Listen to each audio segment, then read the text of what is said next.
After that, return and warn the other members of your malevolent tribe not to pursue us. Just being part of a terrific ensemble, that's probably my favorite memory. You could have chuckled at the ditzy blonde mom in that '70s show, been impressed by the woman riding a zebra through the jungle in Sheena, or looked in awe as a Bond girl drove a fire engine through the streets of San Francisco in A View to a Kill. Tanya Roberts was that person, provocative, bold, but also curiously lovely and unforgettable. The news was then revealed by the media at the beginning of 2021. Tanya Roberts had passed away.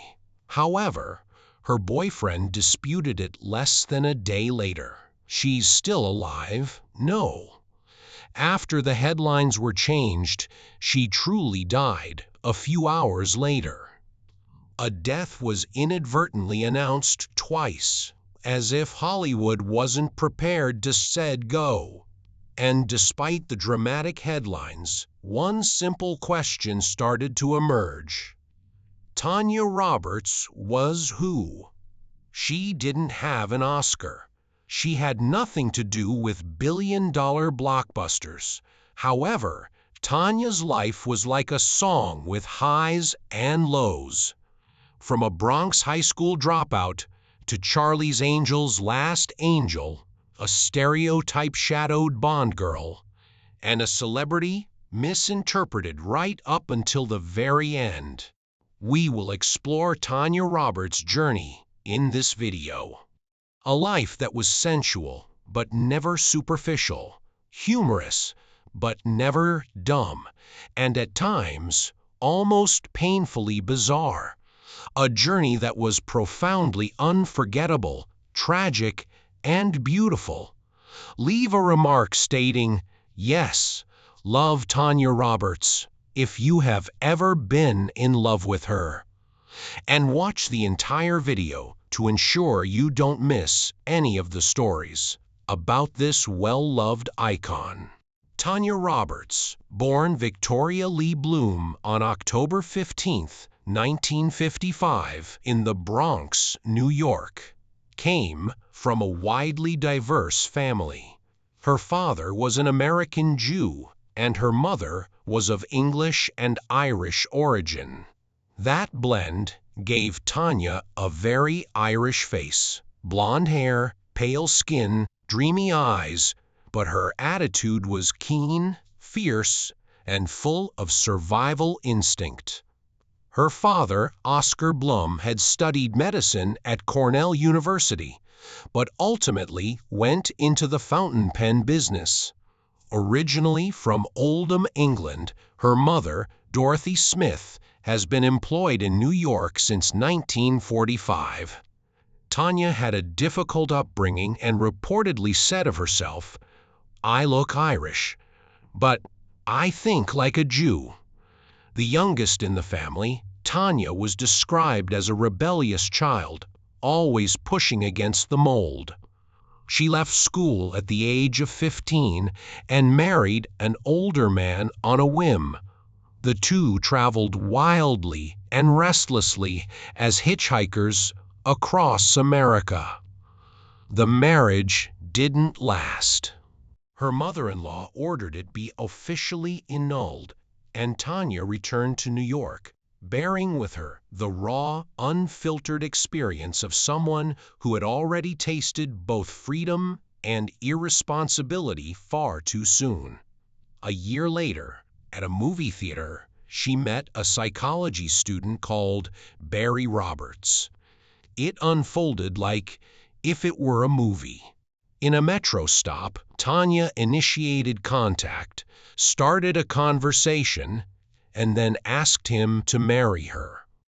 They got married in 1973, when Tanya was just 18, and stayed together for over 3 decades, until Barry went away from a serious illness.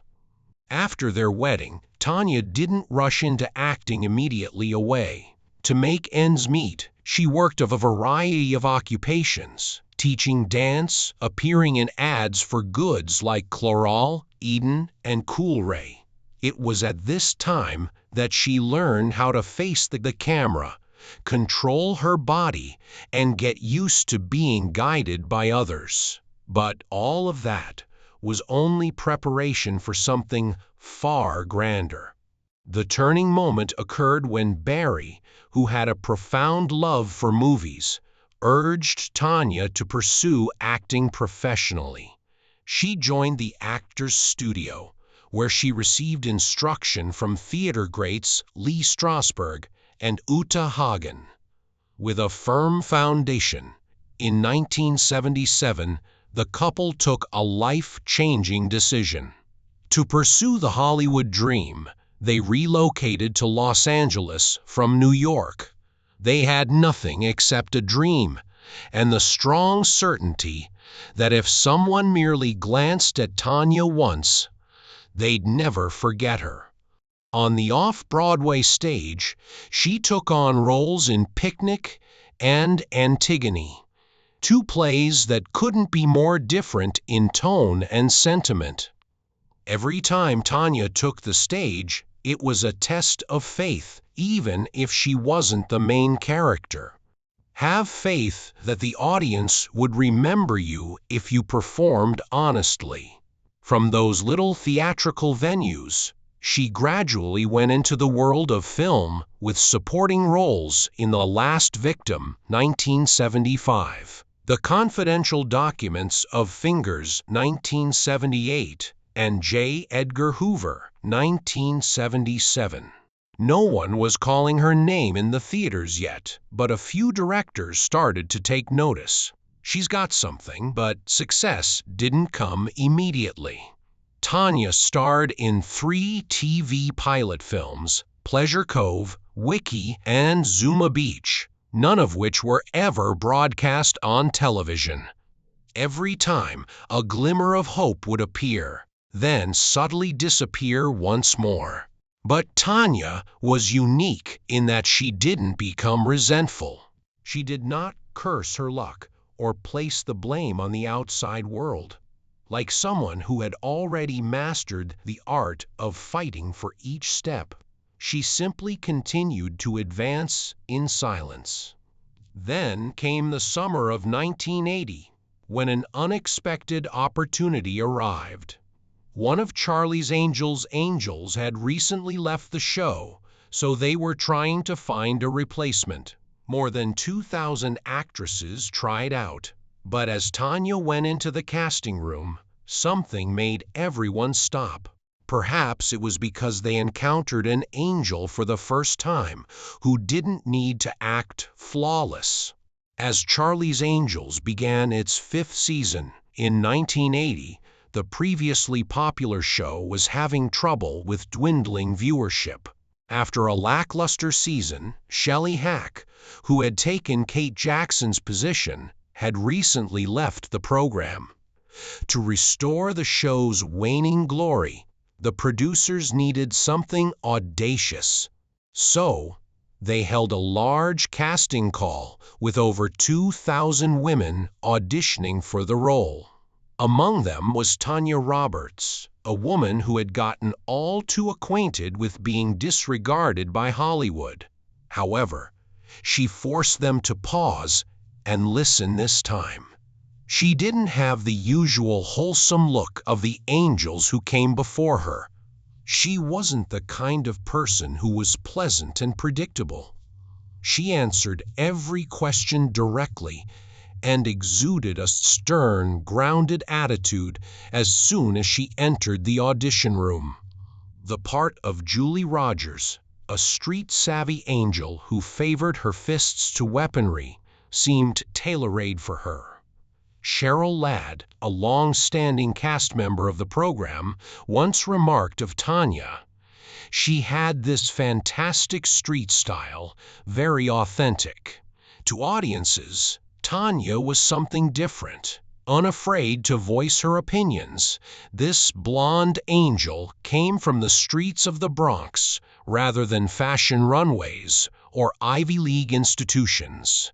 In one interview, Tanya once characterized herself with disarming honesty. "I'm sensitive. but I express what I think. I'm a true New Yorker.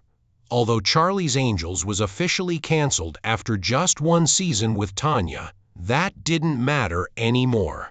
She had made her impression on the public, on the press, and on the filmmakers, always yearning for a new face with an old soul. And Tanya Roberts' name was at last recalled by Hollywood. In the 1982 film Beastmaster, Tanya Roberts changed into Kiri, a seductive slave girl who teams up with Warrior Dar to fight evil forces. Gone was the sweet angel from Charlie's Angels. Without even trying, Tanya had transformed into something different, wild, ferocious, and captivating. Although The Beastmaster wasn't a box office success, HBO repeatedly played it until viewers were familiar with every scene. Tanya, with her wild eyes and tangled blonde hair, became an icon as the movie became a cult favorite. To promote the movie, she consented to pose nude for Playboy. The images caused uproar. Some called it courageous, others called it disgusting. However, Tanya never expressed regret. She made that decision for her job, her independence, or perhaps just because she wanted to. And she never regretted it. Would you pose nude to preserve a role or a fantasy if it were up to you? Tanya did, and she didn't turn around. Would you? Let us know in the comments. We want to hear your voice. Riding a zebra across the African savanna, bathing nude beneath a waterfall, using instinct to communicate with animals. After that, the box office crashed and burned. Sheena was that person. Tanya Roberts' greatest professional risk. Columbia Pictures placed a large wager on a novel type of female hero in 1984. Powerful, seductive, and wild. Tanya was cast as Sheena, a girl raised by wild creatures in the jungle, blessed with psychic powers and a mythological sense of survival. The picture was intended to be a big blockbuster, but when it hit theaters, it turned into an unwatchable disaster. She's got the body, and that's about it, scoffed Janet Maslin of the New York Times. The New Yorker's Pauline Kael was even more critical. Her eyes look pasted on, blank and dead. Tanya was reduced to a daydream from a comic book. Gorgeous, but hollow. She was no longer referred to as an actor. She turned into the zebra's nude chick. Sheena was more than just Tanya's first major role. Additionally, it would be her final big-budget studio movie. After that, Hollywood doors began to softly close without warning and without looking back. Tanya Roberts played Bond girl Stacy Sutton in the 1985 film A View to a Kill, which starred her against 58-year-old Roger Moore. It was Moore's last James Bond movie. Additionally, it was Tanya's final significant chance to remain in the Hollywood game. She drove a fire truck through the streets of San Francisco, plunged into elevator shafts, and ran through bullets and explosions. On paper, it was a dream role, an action-packed heroine every actress would kill for. Tanya, though, wasn't persuaded. Just before filming began, she declared plainly, "I'm frightened. Every Bond girl gets cursed later." It turned out that her dread was justified. Although A View to a Kill was a big office hit, Stacy Sutton, the character she played, was eventually considered one of the most unmemorable Bond ladies. Tanya's golden hair and a few high-pitched screams were all that anyone recalled about her. Nobody discussed her performance. Nobody mentioned Tanya. After that, she began to decline. The leading roles departed. Only low-budget sexual thrillers such as Night Eyes, 1990, Legal Tender, 1991, and Sins of Desire, 1993 used her name. Tanya had completed her journey from TV angel to jungle queen to Bond girl. And yet, Hollywood pinned her down to just one character, a beautiful figure in motion. Do you believe Hollywood got it wrong by never giving Tanya a second chance? In 1998, Tanya Roberts made a surprising return to television as Mij Pinchiote on the famous sitcom That 70s Show, the gorgeous ditzy blonde mom full of life. It was implied that the character was impulsive, wonderfully innocent, and well aware that she wasn't exactly the brightest tool in the shed. Tanya played Mij with a style all her own, not trying to be funny, but so serious it got amusing. And that's why audiences loved her, like a friendly neighbor from down the block. A little clueless, but yet comfortable.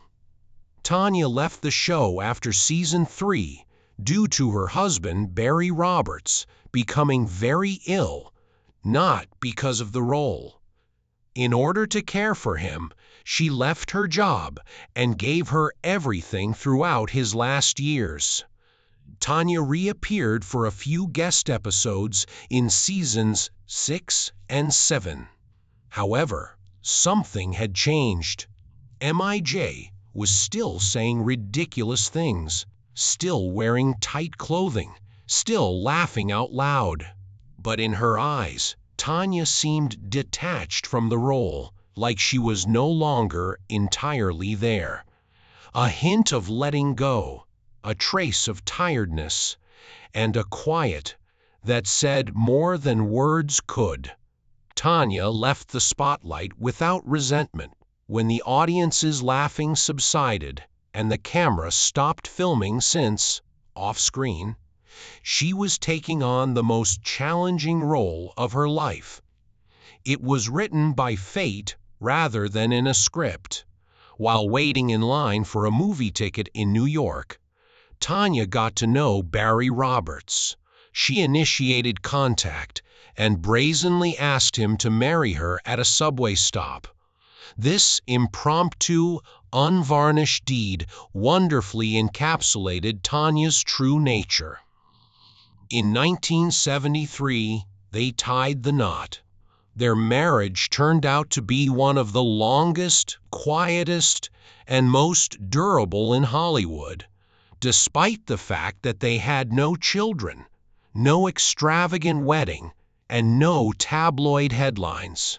Tanya, a sex symbol, Bond girl, and Sheena of the jungle, would simply respond with a smile and the words, "We're happy in our own way."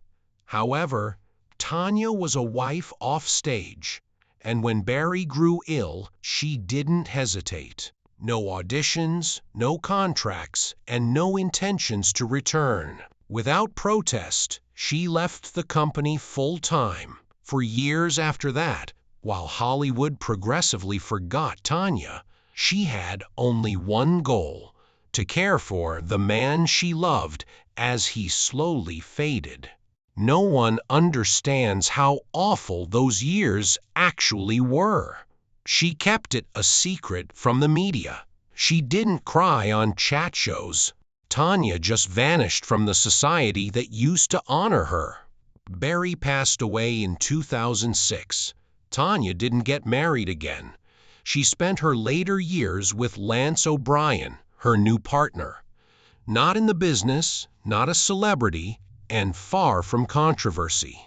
The two lived quietly in a modest home in the Hollywood Hills, far from the noise of the industry that had loved her, then let her go. However, Tanya's experience of loss extended beyond her personal life. Her career, too, was treated with harshness and outright disregard, frequently while she was still standing at the top. Tanya was caught off guard by a question live on national television while making a guest appearance on The Tonight Show with Johnny Carson, who was at the time one of the most well-known talk show hosts in America. "Are you ready to sleep?"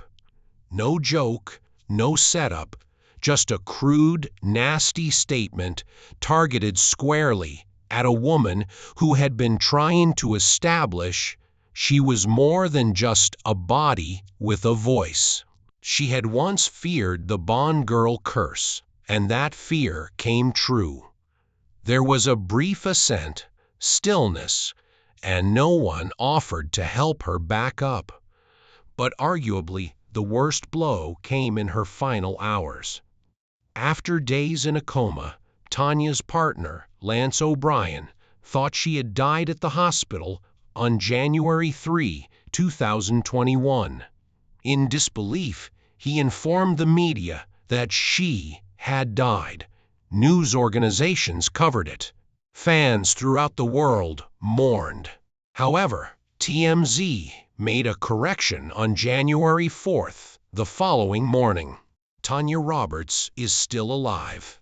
Social media erupted.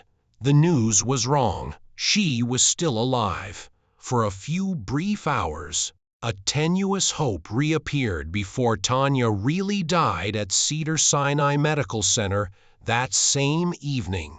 The cause was a serious UTI that resulted in multiple organ failure and sepsis. Not COVID, not an accident, just a body worn down by life, silently letting go. Her death was misreported not once, but twice, like a horrible cosmic joke.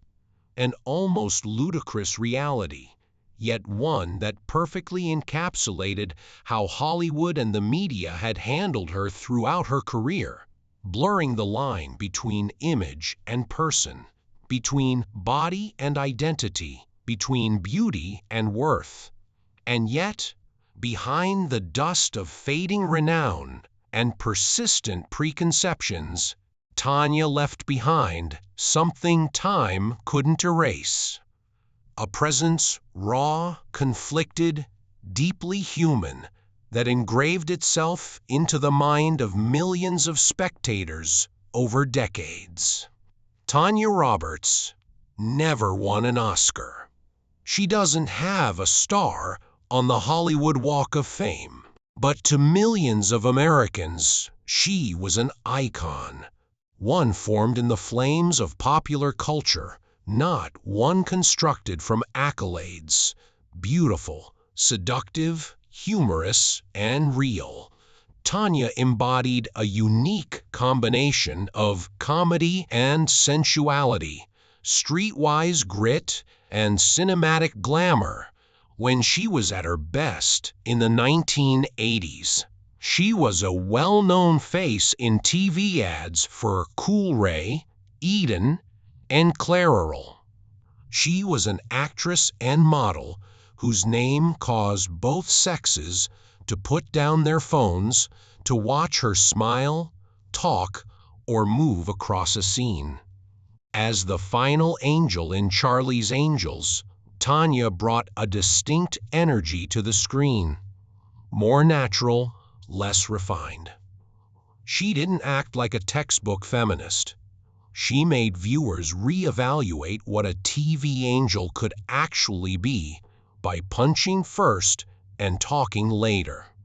As Bond girl Stacey Sutton in A View to a Kill, Tanya didn't produce a career-defining role. The segment was often ignored, overlooked. But she didn't only wear lovely gowns and yell. She battled baddies, drove a fire truck, and scaled elevators. She wasn't lauded for it, but she held her own in her own way. As M.I.J. Pinciotti in that 70s musical, Tanya shocked audiences once again.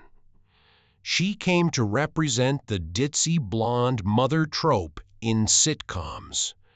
But underneath the hilarity was unhappiness, a longing to be acknowledged, and the quiet frustration of feeling trapped in a role she didn't select. Her act spoke to the loneliness of numerous middle-aged American women without ever needing to say it out loud. Tanya Roberts was more than just a gorgeous face. She once stated so herself, then lived like she meant it. No gimmicks, no scandals, no fighting for headlines, simply persistence, discipline, and sacrifices that rarely attracted plaudits. Being remembered, even for a quick job, a smile, or a glance, is a tiny but lasting success in Hollywood, where forgetting is the norm. And Tanya had that. Tanya Roberts lived peacefully in a modest home in the Hollywood Hills during her last years, far, far from the noise of her prior popularity, and practically vanished from the media's radar. She stopped performing and stopped going to public events, but she maintained a subtle, unseen relationship with her admirers. During the COVID-19 pandemic, when the globe stayed home, Tanya sat in front of an ancient laptop, her hair tied back, a blank white wall behind her, and communicated to fans through Zoom, Facebook, and Twitter. No production staff, no beauty filters, just Tanya, raw, honest, and warm.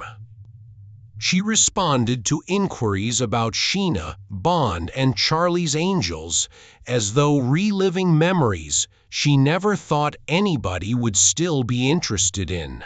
She advocated animal rights, took care of her dogs, and occasionally wrote, such as the foreword she gave to the 2008 Q Guide to Charlie's Angels. Outside of those conversations, Tanya quietly funded local animal rescue organizations and shelters, but few people were aware of this. She didn't need a headline. She just did it because she wanted to. She wasn't attempting to hold on to her celebrity. She had no intention of returning. Perhaps Tanya's only desires were companionship and tranquility. A handwritten will left for her partner, Lance O'Brien, was all that remained after her death in early 2021 amid confusion and false reports. The man who stood by her while no one else was calling her name. A fitting conclusion to her life, without the red carpet or ostentatious eulogies. Tanya Roberts was a living example of how a beautiful lady is more than simply a pretty face. She chooses freedom, battles, and has the courage to live her life as she sees fit. Not everyone saw her clearly while she was living. Some people just recall her as the vivacious blonde mother from the Stevens show, or as the quiet Bond girl. But after she was gone, people began to look closer, and beneath that beautiful grin, they saw a strong, determined, and modest woman. Tanya was never loud, but she was never invisible. She left a subtle, lasting mark on generations of viewers, and maybe that's the kind of legacy that genuinely survives. What about Tanya Roberts do you remember the most? Which of her roles stayed with you? Leave a comment below with your opinions. If this story moved you, please like, share, and subscribe so that people once forgotten by Hollywood might be recognized once more. Even though Tanya is no longer with us, perhaps you are the reason her tale will go on forever.